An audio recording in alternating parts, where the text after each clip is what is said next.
Hello दोस्तों, कैसे हैं आप लोग। स्वागत है आपका हमारे YouTube channel hot GK tricks में।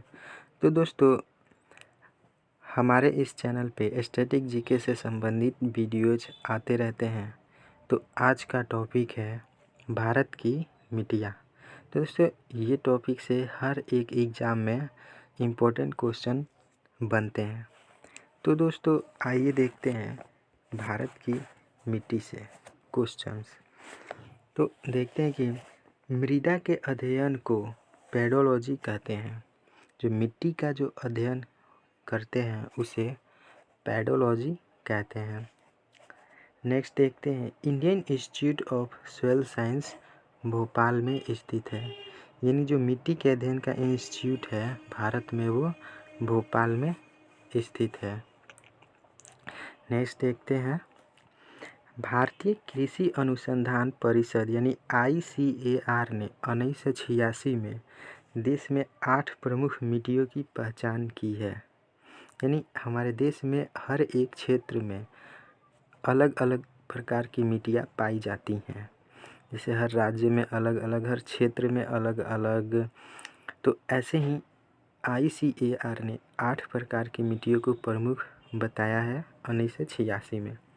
देखते हैं ये कौन कौन सी मिट्टी है। तो पहला है जलोढ़ मिट्टी, दूसरा काली मिट्टी, तीसरा लाल मिट्टी, चौथा लेटराइट मिट्टी। ये चारों मिट्टी जो हैं ये बहुत ही इम्पोर्टेंट है एग्जाम व्यू से। पांचवा पर्वतीय, छठा मरुस्थलीय, सातवां जो है वह क्षारीय मिट्टी भी है, उसी की ही लवणीय मिट्टी भी कहते हैं, और उसे ही रेह मिट्टी भी कहते हैं, और उसे ही ऊसर मिट्टी भी कहते हैं। तो एग्ज़ाम में चारों में से कोई भी पूछ सकता है, इसे आप देख सकते हैं। और आठवां है जैविक या दलदली मिट्टी। तो पहला हम देखते हैं अपना जलोढ़ मिट्टी। जलोढ़ मिट्टी के बारे में देखते हैं कि यह सबसे ज़्यादा मात्रा में 43.4% पाई जाती है। यानी आठों मिट्टियों में सबसे ज़्यादा मात्रा में जलोढ़ मिट्टी पाई जाती है। इसे कछारी मिट्टी भी कहते हैं। जलोढ़ मिट्टी को कछारी मिट्टी भी कहते हैं। उत्तर भारत में ज़्यादातर पाई जाती हैं। ये जो मिट्टी है उत्तर भारत में ज़्यादातर पाई जाती हैं। तो नई जलोढ़ मिट्टी को खादर कहते हैं तथा पुरानी जलोढ़ मिट्टी को बांगर कहते हैं। तो दोस्तों, नई जलोढ़ मिट्टी को हम खादर कहते हैं और पुरानी जलोढ़ मिट्टी को बांगर कहते हैं दोस्तों, ठीक है। तो इसमें पोटास एवं कैल्शियम की प्रचुरता होती है। यहाँ देखते हैं इस मिट्टी में यानी जलोढ़ मिट्टी में पोटास एवं कैल्शियम की प्रचुरता होती है तथा नाइट्रोजन एवं ह्यूमस की कमी होती है। ये इम्पोर्टेंट है कि पोटास एवं कैल्शियम की प्रचुरता और नाइट्रोजन एवं ह्यूमस की कमी होती है। आगे देखते हैं दोस्तों, जलोढ़ मिट्टी जो है वह नर्मदा, ताप्ती, महानदी, गोदावरी, कृष्णा, कावेरी की घाटियों एवं केरल के तटवर्ती भागों में पाई जाती है। तो जलोढ़ मिट्टी जो है वह नर्मदा, ताप्ती, महानदी यानी ये सब गुजरात क्षेत्र में, गोदावरी, कृष्णा, कावेरी की घाटियों एवं केरल के तटवर्ती भागों में पाई जाती हैं। यह जो मिट्टी है धान, गेहूँ, तिलहन, दलहन, गन्ना के लिए आवश्यक है। तो धान, गेहूँ, तिलहन, दलहन, गन्ना के लिए आवश्यक है। दूसरा हम देखते हैं लाल मिट्टी।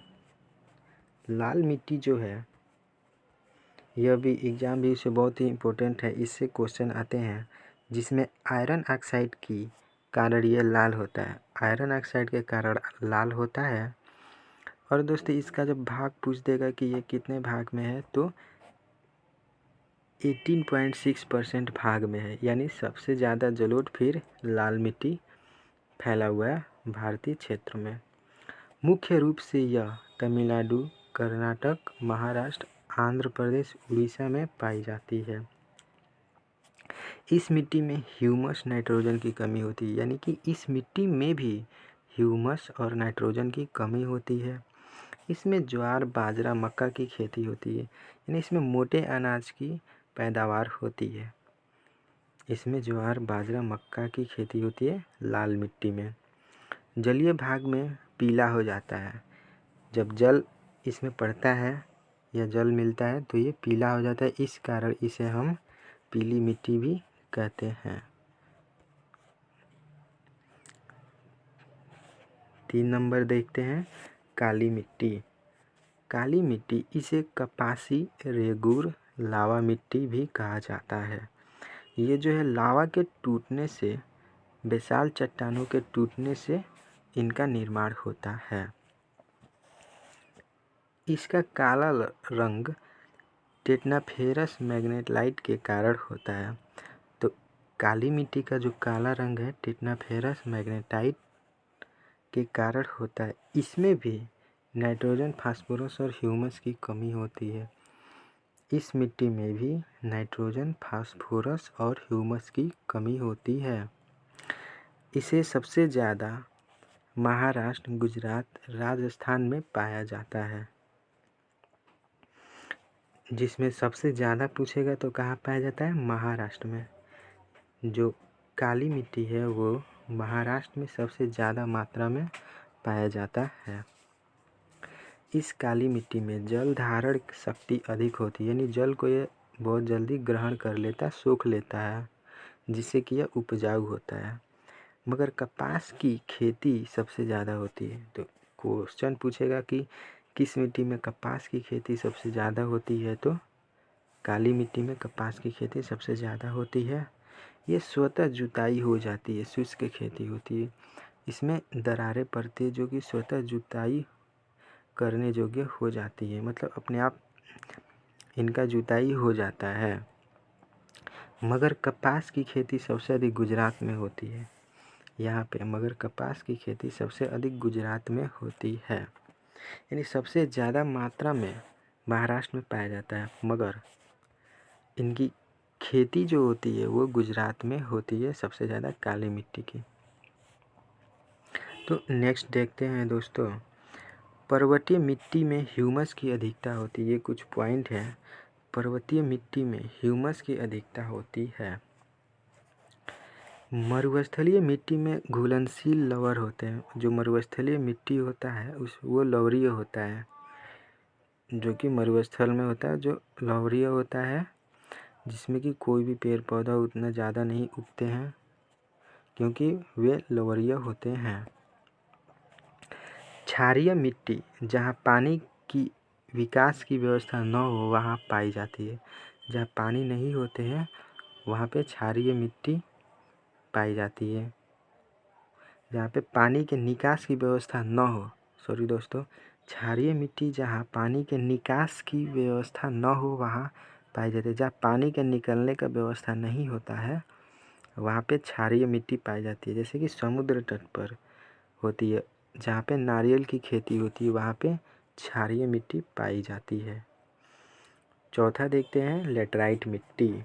तो लेटराइट मिट्टी देखते हैं, ये मिट्टी लाल एवं खुरदरी होती है, जैसे कि ईंट के जैसे होती है, ईंट जैसा होता है उसी टाइप की सेम ये लाल मिट्टी लेटराइट मिट्टी होती है। इसमें आयरन एवं सिलिका की मात्रा पाई जाती है। इसमें आयरन एवं सिलिका की मात्रा पाई जाती है। इसमें भी ह्यूमस, नाइट्रोजन, फास्फोरस, पोटास की कमी होती है। तो इसमें ह्यूमस और नाइट्रोजन की तो सब में कमी होती है, बट इसमें फास्फोरस और पोटास की भी कमी होती है। यह कम उर्वरता की होती है। यह कम उर्वरता, इसमें फसल कम उपजता है। लेटराइट मिट्टी जो है वो चाय की खेती के लिए उपयोगी है। ये क्वेश्चन भी एग्जाम में इम्पोर्टेंट क्वेश्चन है। इस मिट्टी में चाय की खेती होती है। यह सुखाने पर कठोर तथा भिगोने पर मुलायम हो जाती है। जो लेटराइट मिट्टी है वह सुखाने पे कठोर और भिगाने पे मुलायम हो जाती है। यह मेघालय, पूर्वी घाट तथा पश्चिमी घाट क्षेत्र में मिलती है। यह जो मिट्टी है मेघालय, पूर्वी घाट तथा पश्चिमी घाट क्षेत्र में मिलती है। चाय, कॉफ़ी, मसाले, काजू की खेती होती है। इस मिट्टी से चाय, कॉफ़ी, मसाले, काजू की खेती होती है। सबसे ज़्यादा केरल में लेटराइट मिट्टी पाई जाती है। जैसे काजू केरल में, मसाले केरल में, चाय, कॉफ़ी ये मिट्टी से इम्पोर्टेंट है। तो केरल में सबसे ज़्यादा लेटराइट मिट्टी पाई जाती है। तो दोस्तों ये रहा हमारे 4 प्रकार की मिट्टी जो कि एग्ज़ाम भी से बहुत ही इम्पोर्टेंट है। और ये जो दोस्तों पर्वतीय मिट्टी जो कि पर्वत पे पाया जाता है, फिर मरुस्थलीय मिट्टी जो कि इसमें लिखा हुआ था मरुस्थलीय मिट्टी जहाँ पानी का निकास नहीं होता, नारियल की खेती होती है। क्षारीय लवणीय मिट्टी जिसमें लवण की मात्रा सबसे ज़्यादा होती है। और 8वां जैविक या दलदली, ये एग्ज़ाम भी से उतना इम्पोर्टेंस नहीं है। यही 4 एग्ज़ाम भी से पूछे जाते हैं। तो दोस्तों आज का हमारा टॉपिक बस इतना ही है। मिलते हैं हम नेक्स्ट वीडियो में, तब तक के लिए नमस्कार, जय हिंद।